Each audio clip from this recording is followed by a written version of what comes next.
Olha, nessa manhã nós demos já essa informação. A ministra Rosa Weber do STF negou o pedido de parlamentares para suspender a tramitação da PEC dos precatórios. E sobre esse e outros assuntos, a gente conversa agora, gentilmente nos atendendo, deputado federal pelo PSL de Goiás, o deputado Vitor Hugo. Tudo bem, deputado? Muito obrigado mais uma vez por estar aqui conosco na Jovem Pan. Bem-vindo. Bom dia, Thiago. Bom dia, Adriano, Zé Maria. E a todos que estão aqui nos assistindo. Muito obrigado aí por mais esse espaço. Obrigado. Deputado, o que deve acontecer hoje? O senhor acha que a Câmara tenta votar a PEC dos precatórios em segundo turno ou vai esperar o posicionamento final dos ministros do Supremo? Uma coisa depende da outra ou não? Não tem relação entre essa questão vinculada... não sei a qual decisão você está se referindo primeiro, se é a decisão da Rosa Weber em relação a votação da PEC dos precatórios ou a votação da questão do RP9, que também está em curso, né? Mas, de qualquer forma, eu imagino que nenhuma das duas votações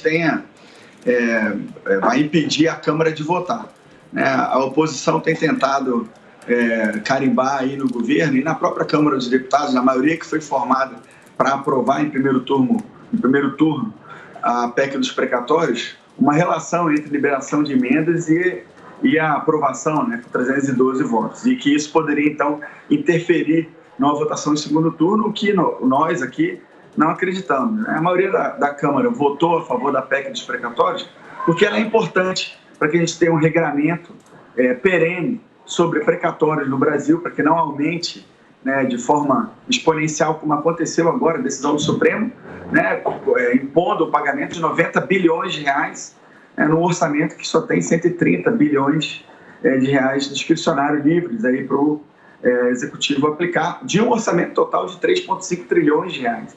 Então, a PEC dos precatórios está muito equilibrada, ela abre espaço fiscal não só para a questão do Auxílio Brasil, que é importante nesse momento para amparar as pessoas mais pobres, mas trata também sobre a aquisição de vacinas, né? Abre crédito para aquisição de vacinas, prioriza as requisições de pequeno valor, que são justamente aquelas pessoas que têm necessidade maior, né, para receberem os seus precatórios, os créditos que têm em relação à União.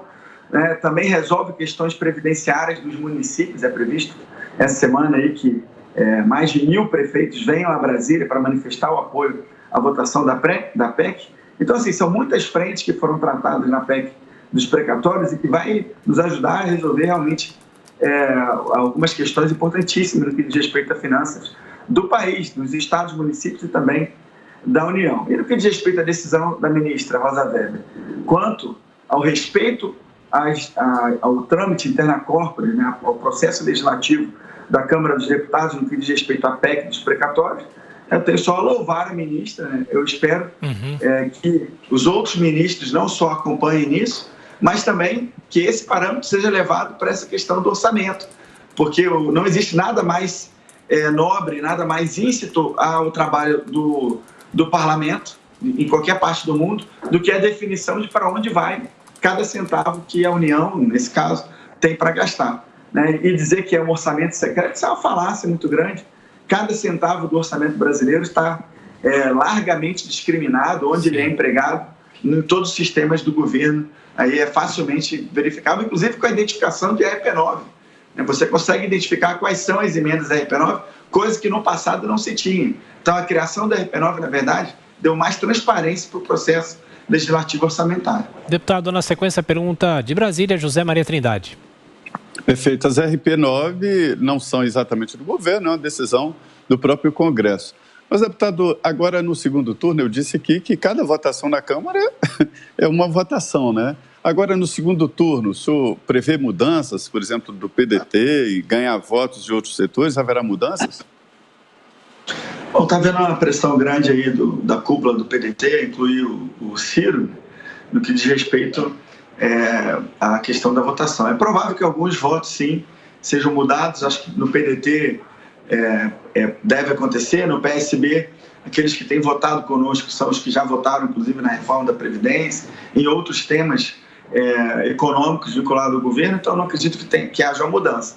Mas, por outro lado, Zé Maria, é importante relembrar que na semana passada nós tivemos esse quórum, essa votação de 312, mas com um quórum de votação baixo, né, menos ali de 460 deputados.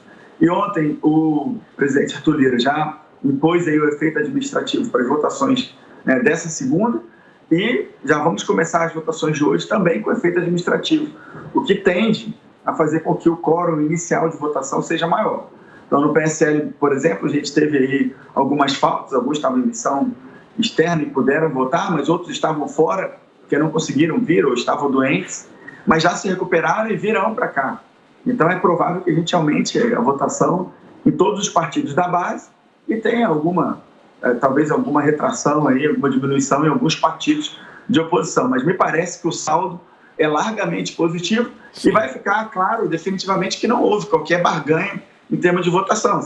A nossa intenção em votar também é justamente demonstrar isso, que independente do resultado que vai ter nessa ação que a ministra Rosa Weber é relatora, né, que diz respeito ao orçamento ou à RP9, uma votação, uma vitória expressiva no meio dessa votação vai demonstrar que o interesse nosso, da maioria do parlamento que quer a PEC dos precatórios, não tem a ver com qualquer relacionamento com o executivo.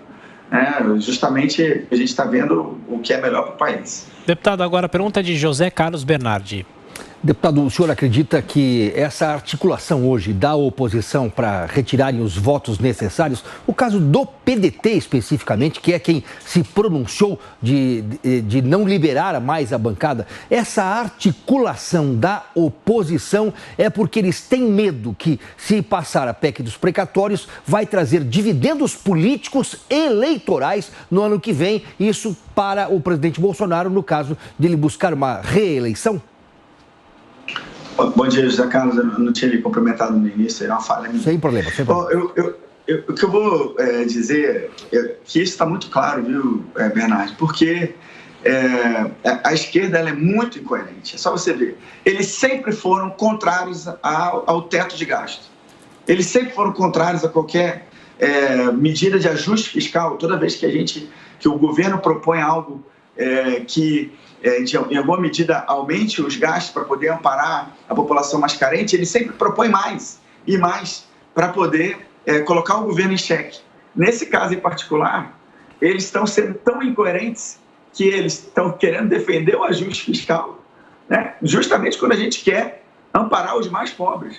Quer dizer, eles não sabem, estão perdidos, estão vivendo uma síndrome aí, né? Uma questão assim de identidade, porque ao mesmo tempo que eles querem ser os defensores dos mais pobres, eles não admitem, não querem votar aquilo que vai permitir que o auxílio emergencial seja criado. E é justamente esse o ponto. Eles conseguem identificar, eles vislumbraram, né, que politicamente isso vai ser importante para a reeleição do presidente, na avaliação deles, e por isso eles votam de maneira contrária. Quer dizer, não importa se é bom ou ruim para o país, importa se isso é bom ou ruim para a estratégia político-eleitoral ou eleitoreira deles.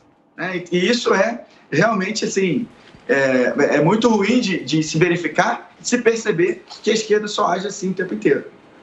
Para a gente encerrar, Major, rapidamente, por favor, mas não posso deixar de comentar, o senhor foi eleito deputado federal por Goiás. Hoje a gente acompanha tristemente a morte do ex-governador por 4 vezes, Iris Rezende.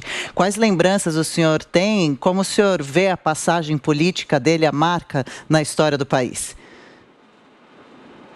Hoje é um dia muito triste, eu estava acordado aí ainda nessa madrugada e recebi de um ex-assessor do nosso governador, do Iris, né, Rezende, essa notícia já durante a madrugada e fiquei completamente consternado, triste de verdade, né, quero expressar os meus sentimentos mais profundos e sinceros, né, à família, aos amigos e admiradores, porque o Iris Rezende, na minha opinião, é e sempre será uma das maiores figuras, se não a maior figura política do nosso estado de Goiás.